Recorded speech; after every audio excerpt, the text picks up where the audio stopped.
Tackling climate change has always been an important goal for all levels of government. And one of the ways to reduce our CO2 emission is to fundamentally change the way we transport goods and people.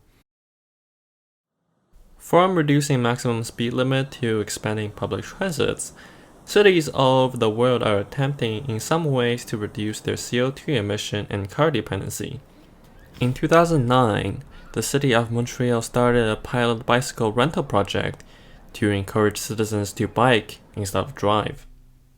Today, BIXI is one of the most popular forms of transportation on the island of Montreal. However, BIXI's road to success was not a smooth one. The company encountered many challenges and difficulties throughout its lifetime. So, how did BIXI turn from a small pilot project and become one of the most popular methods of transportation in Montreal?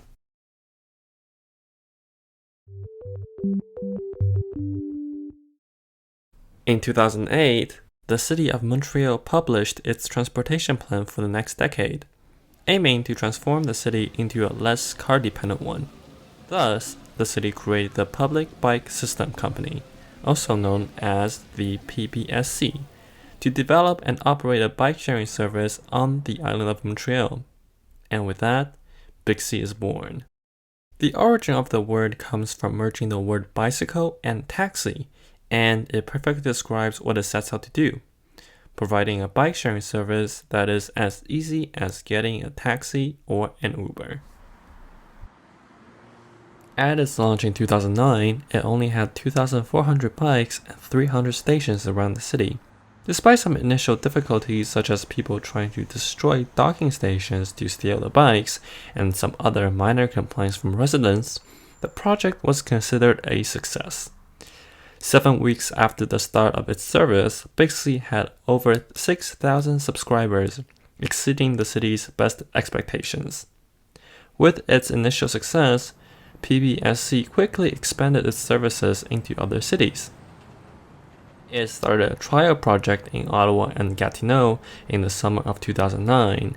It exported its services to London and Boston in the same year, and to Melbourne, Indianapolis, and Washington, D.C. in the next one, albeit the services are provided under different names. BIXI's initial success certainly brought itself international recognition. However, it soon started to encounter massive problems inside and outside of the company.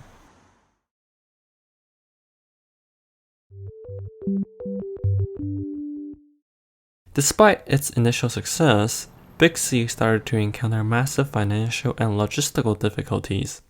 In 2012, it entered into a legal dispute with 8D Technologies over software issues, which caused a massive delay in the launch of the system in New York City and San Francisco.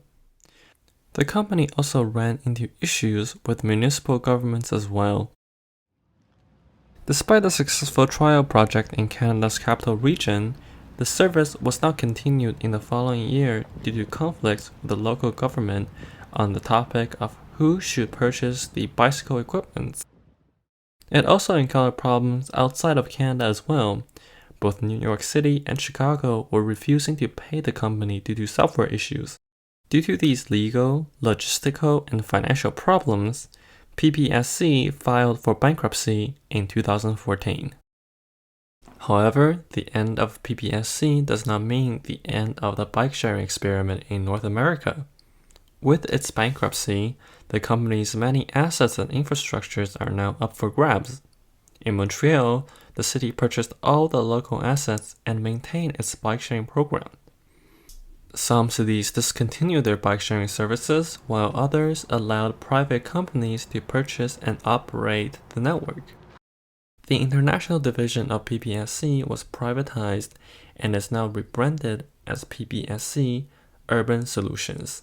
It is now providing software, bikes, and docks to operators who are interested to bring bike-sharing services to their own city.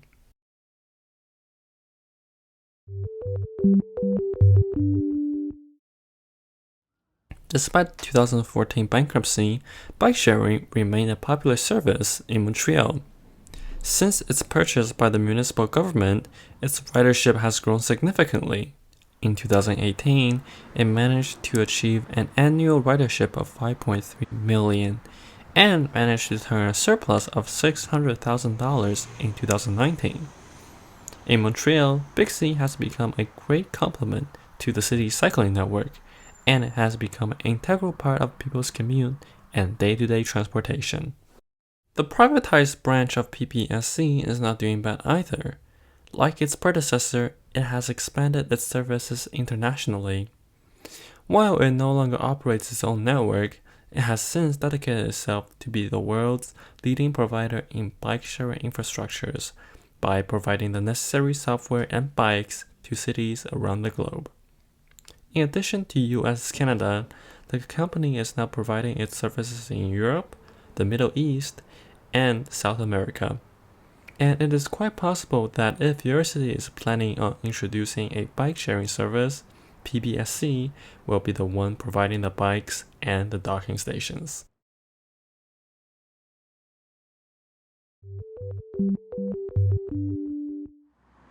While the original PPSC is long gone, BIXI has certainly left its legacy in the world. Today, more and more local governments are considering to bring bike-sharing services to their city. The past and current success of BIXI will always be a remarkable example of how affordable, active transits can be achieved.